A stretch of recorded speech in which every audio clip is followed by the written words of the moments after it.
Hello and happy Monday. We're having a wonderful Monday so far. We're going to wait for everyone to hop on here.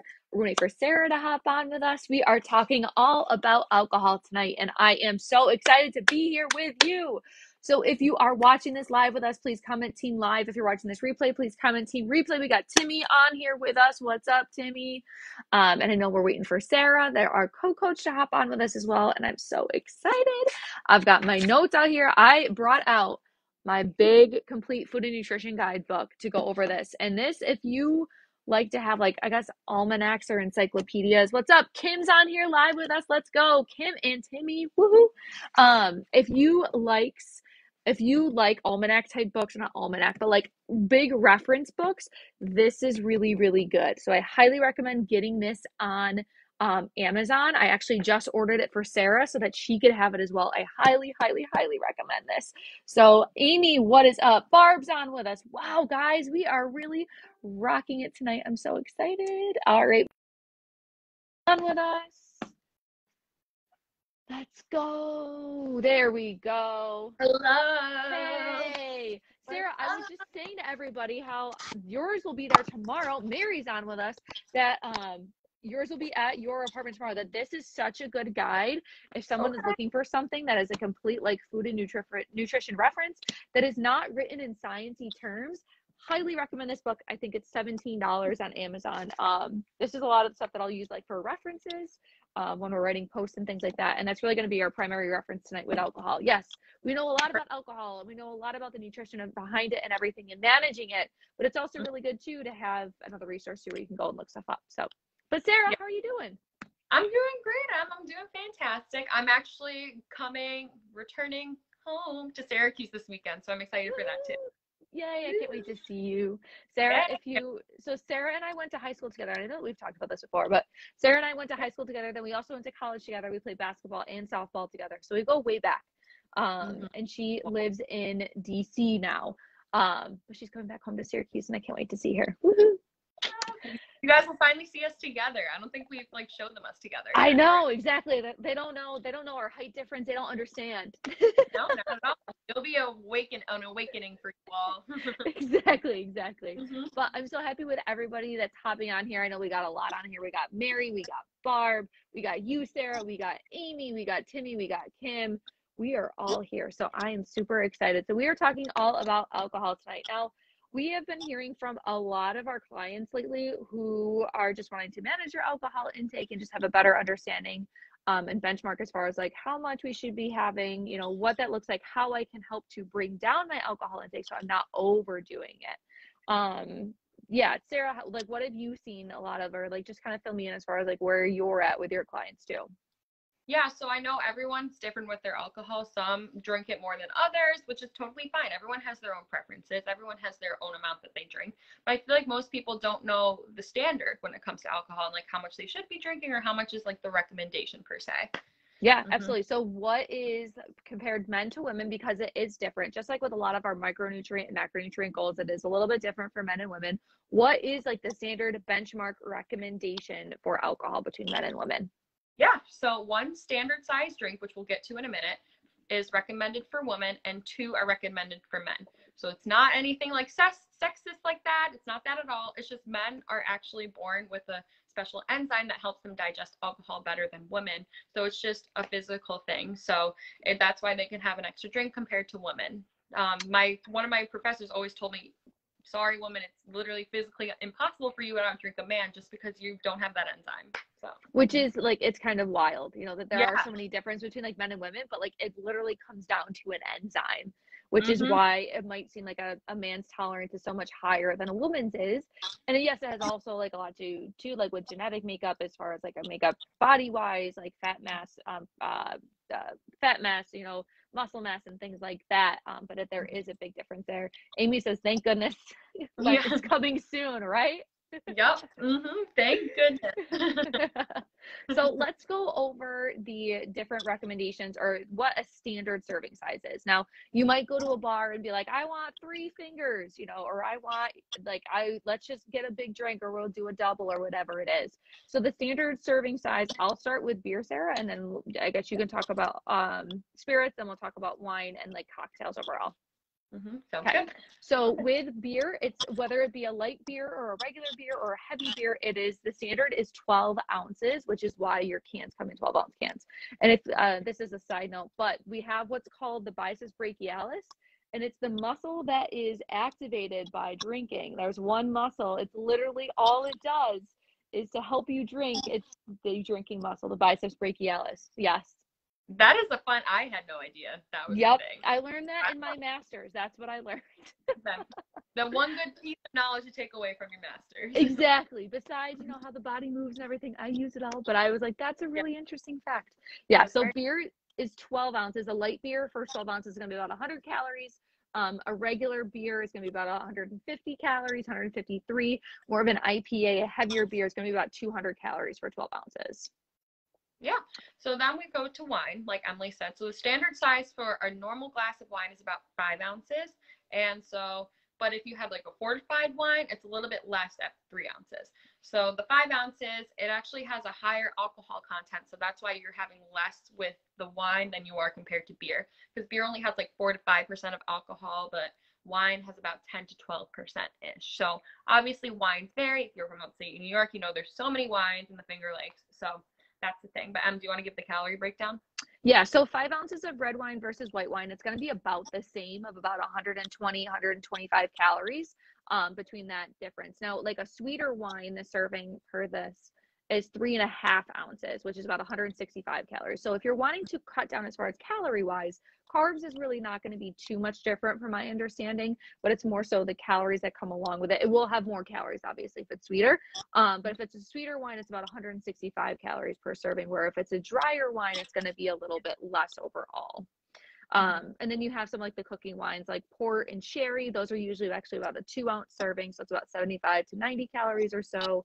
Champagne is about 4 ounces, and champagne is actually one of the lower calorie alcohols overall. It's about 80 ounces per 4-ounce serving.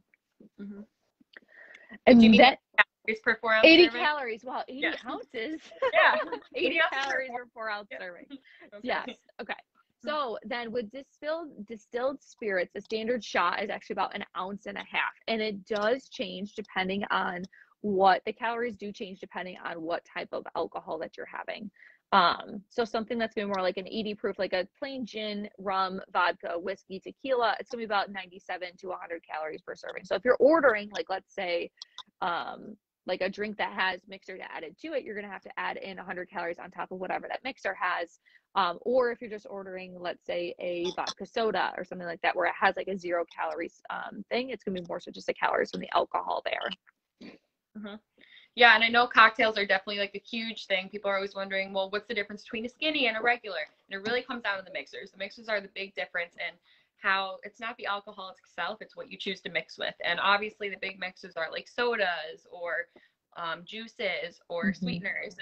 That's the big one, and I totally get it. It probably does taste better because it cancels out the alcohol taste a little more. So, but that's where you just have to learn to be more conscious about when you do want to make a mixed drink. Maybe do the diet soda instead, or something like you said, a vodka soda, White Claws. I know that's not, we'll get to that a little more later, but that's still like a seltzer water, and that has still some flavor without giving you those extra calories.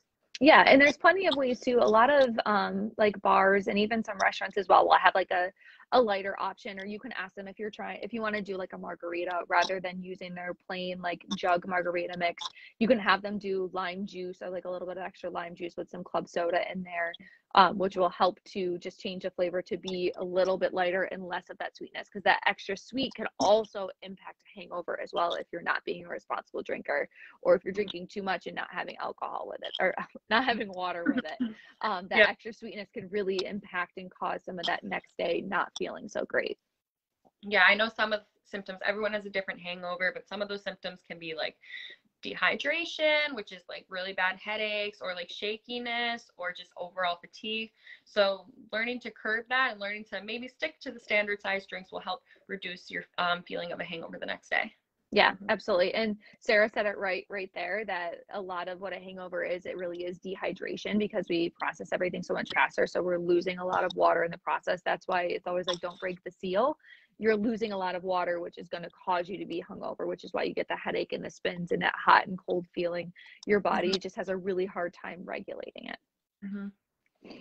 Kim says, but the diet sodas have saccharin in it, which isn't that worse. So if you're only having a little bit, if you're not a regular diet soda drinker or anything like that, it's not that big of a problem. We use a lot of artificial sweeteners. There are many things in our diet. Yogurts, I'll have a lot of artificial sweeteners in them as well, or things that aren't just regular sugar. Anything in excess can put you at risk for other health issues. So if you're constantly drinking or constantly drinking artificial sweeteners, it can cause some other issues if you go out of control with it. But it's just being mindful of it and trying to, balance it out with water as well. No, I totally agree with what you said. It's just learning, like you said, there's so many things that already have artificial sweeteners that many people don't even realize they're eating. So just looking what's best for you, knowing how your body reacts to certain things. That's just how you can choose your mixers. Yeah, absolutely. So Sarah, tell me, where do like the spiked seltzers fall into like the spectrum? Where would you classify those? So those are kind of like, is it coolers kind of a way? Like, I think it's like a malt beverage. Malt beverage. Okay. I know there's so many different things out there now, so it's hard to tell. So yeah, a malt beverage probably is.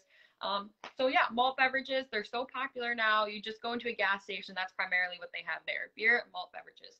So malt beverages, they're about less than alcohol, about the same amount as beer, usually like 4 to 5%. But they're about a 12-ounce too. Is that correct? Yep. I think so, yeah. Yeah. So having the malt beverages, those are also things you sometimes have to be careful of though, because they could have so many added sugars or those sugars that you aren't super aware of. So just learning about the malt beverages and what kind of malt beverages you're drinking will be very helpful. Yeah, absolutely. And then also too, pacing yourself as far as alcohol wise is really, really important as well. One thing that I like to tell our clients is, if you're going to order a drink, order a glass of water with it as well. Slow it down. You need to, ideally you're having 8 ounces of water for every drink, whether it be a shot or a glass of wine or a thing of beer, you're having water with it as well, just to help with the digestion and also help preventing a hangover and that dehydration feeling as well, because it can be really tough on our liver if we're also not having the water with it too. Yeah, I know most people they don't consume enough water anyway. So adding alcohol to that is just even a bigger factor, which is probably why so many people's hangovers are so bad. It's just because they're chronically dehydrated, and then just having too much alcohol makes it a lot worse too. Yeah, absolutely. And like one of the points that I was looking over in this great reference guide is like, if you feel thirsty, drink bottled water or soft drink instead. Remember, alcohol has a diuretic effect and may continue or contribute to dehydration, which is only going to make the problem worse. So if you're out in the sun all day long, the summer is coming, it's very tempted to like be out on the boat or wherever you are, or just on vacation, and not pace it with anything else. You really should be having it with water, whether you're at home and it's 30 degrees outside or you're outside and it's 90 degrees. Learning to get that water in there. It's something that if you don't want to pace it within, like having a drink of your alcohol and then a drink of your water, just finish an alcoholic beverage and then just have the water after. So learning what works best for you is going to help you in the long run. Yeah, absolutely. And another thing too is try to, like, if you're having a glass of wine with dinner or whatever, continue to serve the water with it too. Trying to make sure that that's not just subbing out what you're drinking with for your dinner wise, because we usually drink water at a faster clip than if we were drinking wine or beer or whatever it is. So trying to make sure that that's available with you and that you're not overdoing it. Yeah, and going off that too, some people mix their hunger cues with their thirst cues. So if you're drinking water, you're dehydrating yourself. You may be tempted, oh, I'm actually hungry, I'm going to eat more food. Well, really, you're just thirsty. So learning to get that water in there too can maybe help you eat less during your meal as well. Yeah, absolutely. Another really good idea also is we're coming up on like with festival season and, carnivals and things like that. Like I like wine coolers. I like to do the wine slushies. I'm sure you do too, Sarah. Yeah, I'm not. They're so good. Yeah. One thing that we could do with those, if you wanted to make them at home or recreate them, is you can always do the wine like get the wine and then adding in a little bit of fruit juice and some sparkling water to it, rather than a lot of like the wine coolers tend to be like strawberry kiwi juice with some wine mixed into it, which really increases our sugar intake overall, which is rougher on our body, going to raise our blood sugar levels, but also alcohol gets metabolized as fat within the body. So that's another thing as well to kind of be aware of, that it's all being metabolized as fat, which can also cause problems. Yeah, exactly. So like, what does that mean? What does that metabolize as fat? That means if you are eating food with your alcohol, your body's number one job is to get the alcohol out of your body. So it's just going to turn all that protein, carbs, straight to fat, and it's going to deal with it later. So that's the one thing to remember too. So that does help. That's honestly helped me. I'm like, okay, so I'm just going to maybe have my glass of wine later in the night or something like that, just so I know that I'm getting the, if after workout, I'm going to want to get my protein in. I'm going to want to make sure that my body's absorbing this protein. So maybe being conscious too about like when you drink too is also going to be helpful for you. Absolutely. And another way, getting back to like pacing as well, I just thought of this, just like with if we were at a party and there's a big spread of food, or, you know, like we're at a buffet, you know, we don't want to just eat right from the table. We don't want to just eat right from the kitchen. We want to put it on a plate and walk away. Do the same thing as far as alcohol wise. Obviously, you're not drinking from the punch bowl, like we get it, but like put your drink down in between drinks. You know, use a straw. That's going to slow you down as far as how fast you're drinking it. Socialize. Don't just sit there as far as just sipping on your drink the entire time. Slow down. Add ice to it too, where it kind of can even it out, and add some of your water intake with it too. Exactly. That's what I was going to say. Add extra ice and it'll just dilute it later, especially if you set it down, then it'll be more diluted. So then you are getting a little bit more water intake over time as well. Mm-hmm. And if you want to know like exactly how much you're having, especially if you're making yourself mixed drinks, use a shot glass. Use, I think it's called the jigger. Use that and measure it out so that you're aware as far as how much that you're having, because it can very easily add up very, very fast. Like I was saying at the beginning of this, you know, you'll go to places.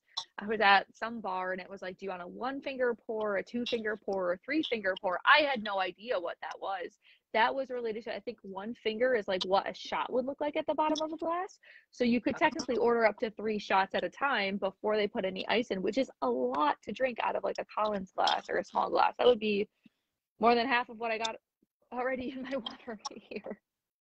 That is a fun fact I didn't know. You're teaching me fun facts today. I didn't know that's the finger method at all. Please comment if you've known, because I'm clueless, I guess. I know. I literally, and I think it's only like with whiskey, but I'm not, I was just really, really surprised by that. Someone was like, no, like it would equate to about a shot. And I was like, that's so interesting. I've never thought of that before. Yeah. And you know, we use hand portions all the time, so I guess we can incorporate fingers now too. Right, exactly. We're like, we got our vegetables here, we got our carbs here, we got our protein, now we got our shots. Our shot. Want a shot. This is your shot. Yeah, exactly.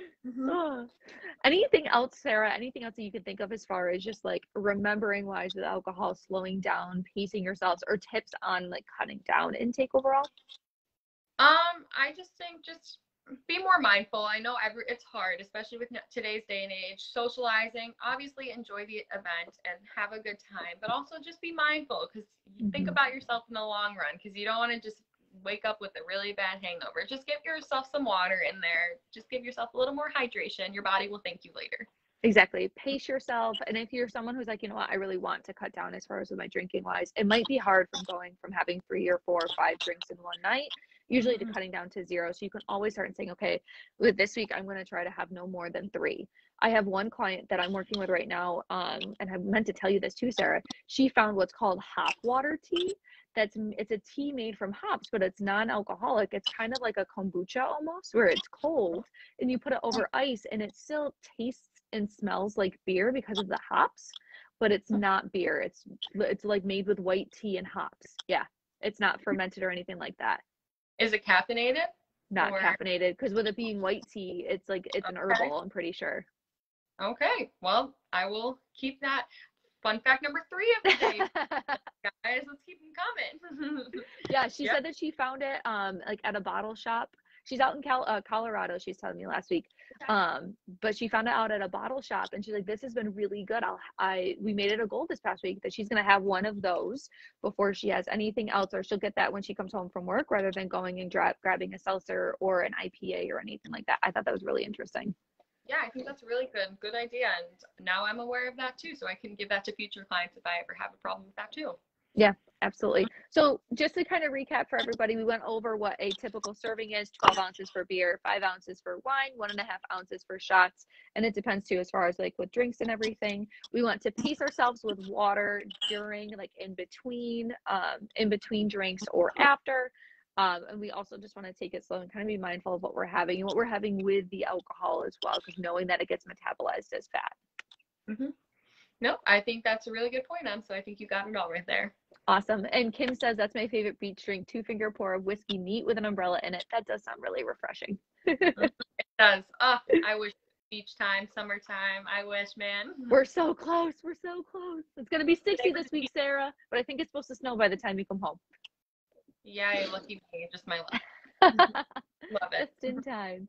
But I hope Yeah. this was helpful for everybody. If you have any questions on this topic, please leave them down in the comments below. We're here to support you if you have any questions or you need anything. I'm thinking about maybe coming out with a guide as well, just to share with everybody, like with alcohol and getting into the summer season. This is when I know most people kind of pick up their drinking wise. We can go over there too. But thank you so much, guys. Oh, okay. Does that mean it doesn't matter what we eat, like if we're having a drink with dinner, if it gets metabolized as fat? Sarah, do you want to answer that one? Yeah, so yep, it doesn't matter what you eat. Could be a vegetable, could be a carb, could be a protein, could be straight fat, and it will get metabolized the same. Just because, like I said, your body's #1 goal is getting the alcohol out of your body. So it just puts your food, metabolizes fat, because like, I'll just get to this later. So it just stores it as fat. Did I miss anything up? No, I think that was exactly it. And just remember too, like it all makes sense if you think about, let's like a 70-year-old guy that just sits around and drinks beer all day long, they have a beer belly. So that's a response, or where you know, like, okay, this is kind of what's happening. So it's kind of like pacing it, and just being mindful of it overall. Yeah, exactly. All right. Awesome. All right. Well, thank you so much, Sarah. Thanks, guys, for hopping on with us tonight. As I said, if you have any questions, leave them down in the comments below. We will see you guys back here next week. Sometime next week. Bye, guys. See ya.